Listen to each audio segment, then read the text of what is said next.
ولا مجاهدة ولا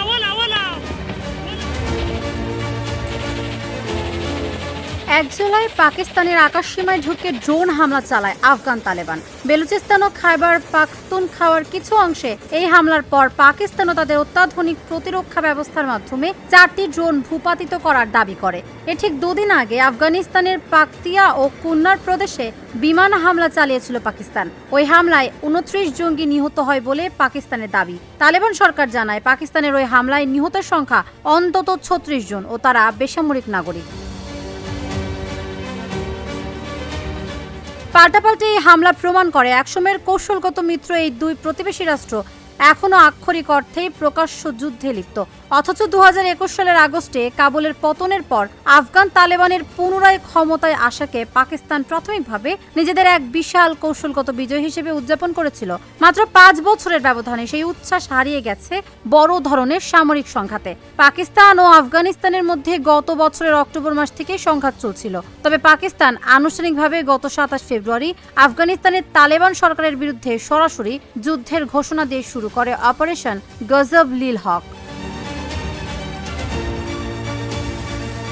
এই সংঘাতের পেছনের কারণগুলো কেবল সীমান্ত হামলার মধ্যে সীমাবদ্ধ নেই। এর গভীরে রয়েছে প্রক্সি গোষ্ঠী তৎপরতা, অভ্যন্তরীণ গোয়েন্দা ব্যর্থতা, আড়ালের চেষ্টা, ডুরাল্ড লাইন বিতর্ক ও পরাশক্তিগুলোর ভূ রাজনৈতিক চাল। চলমান এই সংঘাতের কেন্দ্রে রয়েছে পাকিস্তানি সংগঠন তেহরিক-ই-তালেবান পাকিস্তান (TTP) এর সম্পৃক্ততা। কাবুলে একটি পাকিস্তানপন্থী সরকার থাকলে ভারতের প্রভাবমুক্ত একটি কৌশলগত সুবিধা পাওয়া যাবে। দীর্ঘ কয়েক দশক ধরে এই আশায় আফগান তালেবানকে সমর্থন দিয়ে এসেছিল পাকিস্তান, কিন্তু তালেবান ক্ষমতা গ্রহণের পর সেই সমীকরণ সম্পূর্ণ উল্টে যায়। কেন এই যুদ্ধ থামছে না তার আরেকটি বড় কারণ হলো তালেবানের অভাবনীয় প্রযুক্তিগত বিবর্তন। তালেবান এখন আর কেবল পাহাড়ে লুকিয়ে থাকা কোনো গেরিলা বাহিনী নয়। তালেবানরা চীন থেকে কৃষিকাজে ব্যবহৃত বাণিজ্যিক ড্রোন আমদানি করে নিজস্ব প্রকৌশলীদের মাধ্যমে সেগুলোকে মারণাস্ত্রে রূপান্তরিত করেছে।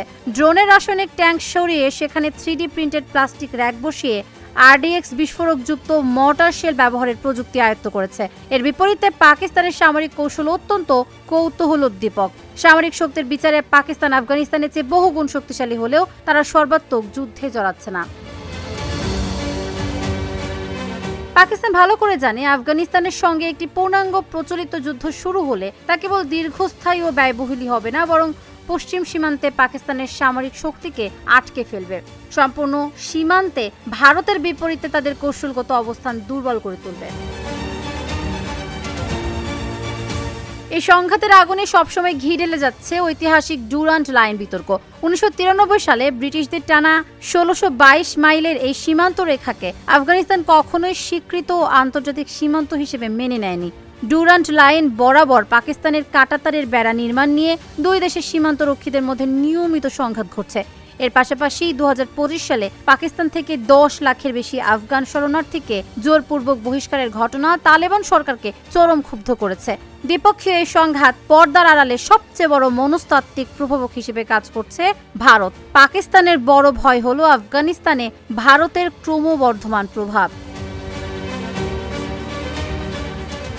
পাকিস্তান প্রকাশ্যে অভিযোগ করছে যে আফগান তালেবান এখন ভারতের একটি প্রক্সি বা ছায়াশক্তি হিসেবে কাজ করছে। 2021 সালের পর থেকে ভারত অত্যন্ত কৌশলগতভাবে তালেবানের সঙ্গে সম্পর্ক উন্নয়ন করছে। পাকিস্তানের সামরিক নীতি নির্ধারক মহল এটিকে ভারতের পরিবেষ্টন নীতি এনসার্কেলমেন্ট পলিসি হিসেবে দেখছে। তাদের গভীর শঙ্কা ভারত আফগানিস্তানকে ব্যবহার করে পাকিস্তানের পশ্চিম সীমান্তে একটি স্থায়ী অস্থিতিশীলতা তৈরি করে রাখতে চাইছে। তাবাসসুম সিজুথি, ঢাকা জার্নাল।